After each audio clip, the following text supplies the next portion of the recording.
না না, ওরম রোজগারে বৌমা আমার দরকার নেই বাপু। দেখো মেয়ে, যদি এই 2 পয়সার মাইনের চাকরি ছেড়ে আমার ঘরে লক্ষ্মীমন্ত বউ হতে চাও, তবেই আমি এই বিয়েতে মত দেব, এই আমি বলে দিলুম। দেখ প্রীতম, আমি চাকরিটা ছাড়তে পারবো না রে। তাতে যদি বিয়েটা না হয়, না হবে।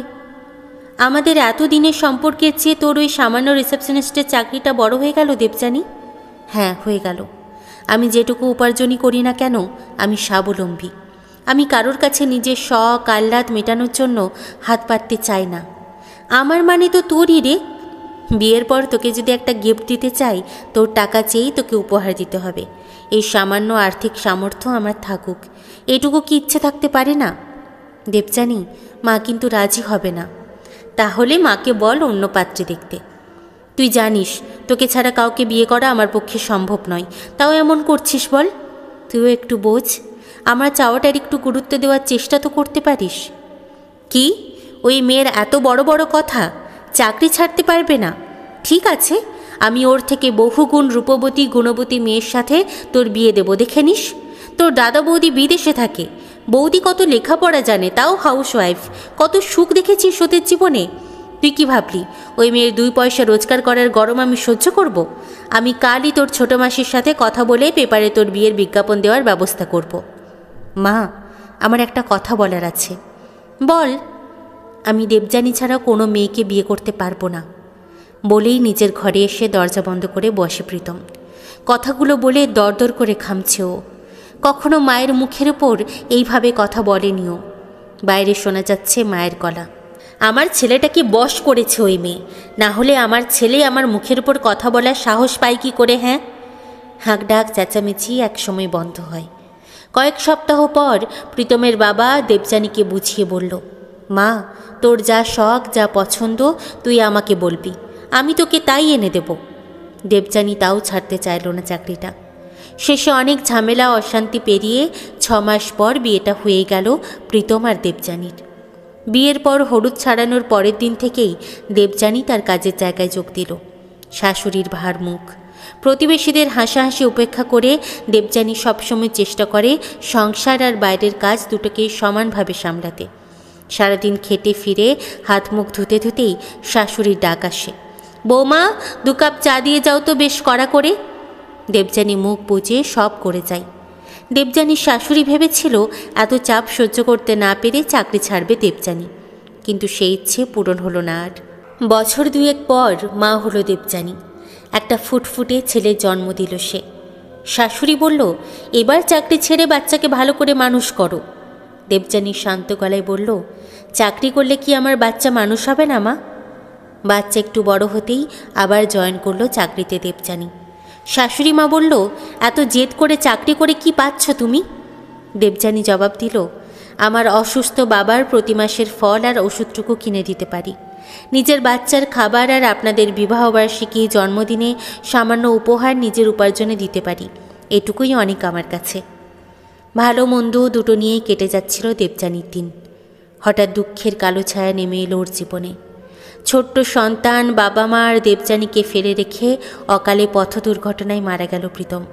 শাশুড়ি মা ছেলের শোকে কাঁদতে কাঁদতে রোজকেরে বৌমার দোস্তিতে কিন্তু ভুলল না। সেদিন শাশুড়ি মা দেবযানীকে ডেকে বলল, শোনো বৌমা, আমার বড় বৌমা মা হতে চলেছে। ওই বিদেশ বিভয়ে একা থাকে, তাই তোমার ভাসুর আমাকে আর তোমার বাবাকে নিজের কাছে নিয়ে যাচ্ছেন। আশা করছি তোমার রোজগারে তোমার আর তোমার ছেলে দুটো পেট চলে যাবে। দেবযানী বলল, আচ্ছা, আপনারা যাওয়ার ব্যবস্থা করুন, আমাদের নিয়ে ভাববেন না। দিন 15 পর দেবযানীর শ্বশুর শাশুড়ি বাড়ি জমালো বিদেশে, বড় ছেলের কাছে। এখানে একা পড়ে রইল দেবযানী, তার ছোট্ট সন্তান। দেবযানীর খুব ভয় হতো ছোট্ট ছেলেটাকে একা রেখে যেতে। ছেলের জন্য একজন আয়া রেখে বাচ্চা, সংসার আর চাকরি সামলাতে লাগলো দেবযানী, আর অনেক কষ্টে মানুষ করতে লাগলো তার ছেলেকে। অনেকগুলো বছর কেটে গেছে। এখন দেবযানীর ছেলে উচ্চ মাধ্যমিক পরীক্ষা দেবে। দেবযানীর কাছে ফোন এলো। শাশুড়ি মা এত বছর পর পার্মানেন্টলি ফিরছে দেশে। এর আগেও 2 বড় ছেলের সাথে এসে শুধু এই বাড়িটা ছাড়া সব বেচে টাকা নিয়ে ফিরে গেছে বিদেশে। বছর 4 আগে শ্বশুরমশাইও মারা গেছেন বিদেশেই। দেশে ফেরা আর হয়নি। দেবযানী এয়ারপোর্ট থেকে শাশুড়িকে আনতে গিয়ে দেখল শাশুড়ির শরীর অনেক ভেঙে গেছে, আগের মতো জোর আর নেই। দেবযানী প্রণাম করতেই শাশুড়ি মাওকে জড়িয়ে হাউমাউ করে কেঁদে উঠলেন। বলল, ভুল করেছি আমি বৌমা, ভুলটা বুঝেছিলাম নিজেদের সব সম্বল বিক্রি করে সুখে থাকার জন্য বিদেশে ফিরে যাওয়ার পর। প্রতিটা মুহূর্তে অপমানিত হয়েছে আমাদের নিজেদের ছেলের কাছেই, কারণ আমরা তখন সম্বলহীন, অসহায়। আমাদের খাওয়ার জন্য প্রতিদিন কথা শোনানো হতো, কিন্তু কোন মুখে ফিরতাম বলো? তোমার আর দাদু ভাইয়ের জন্য কিছুই করতে পারিনি যে আমরা। দেবযানী শান্ত গলায় বলল, কাঁদবেন না মা, আমার ছেলে কষ্ট করে বাস্তবতার সাথে লড়াই করে বড় হয়েছে, তাই যে কোনো পরিস্থিতিতে হার না মানার শক্তি ওর মনে তৈরি হয়েছে। জানেন মা, ও ওদের স্কুলের টপার, প্রতিটা বছর ও মেধা দিয়ে আমাকে গর্বিত করে। তখন আমার আর মনে থাকে না নিজের কষ্ট যন্ত্রণাগুলো। দেবযানীর শাশুড়ি মা এখন দিব্যি আছেন নাতি আর বৌমার সাথে। 6 বছর কেটে গেছে, দেবযানীর ছেলে পল্লবের নামের আগে এখন ডাক্তার পদবিটা যোগ হয়েছে। পল্লব সবসময় বলে, আমি আমার মায়ের পেশার জন্য গর্বিত। এখনও চাকরি করে চলেছে দেবযানী। সেবার পল্লব এসে বলল, 10 দিনের জন্য মাকে নিয়ে ঘুরতে যাচ্ছি ঠাম্মি, তোমার জন্য আয়া মাসি থাকছে, বাড়ির রান্নার বিমলা মাসিও থাকছে। তুমি বিদেশে অনেক ঘুরেছ, আমার মা তো শুধু আমাকে বড় করতে করতেই জীবনের অর্ধেক সময় কাটিয়ে দিয়েছে। এখন মাকে নিয়ে আমি আমার দেশ ঘুরব। বেশ কয়েকদিন পর লাগেজ গুছিয়ে দেবযানী আর পল্লব বেরিয়ে পড়ল দেশ ভ্রমণে।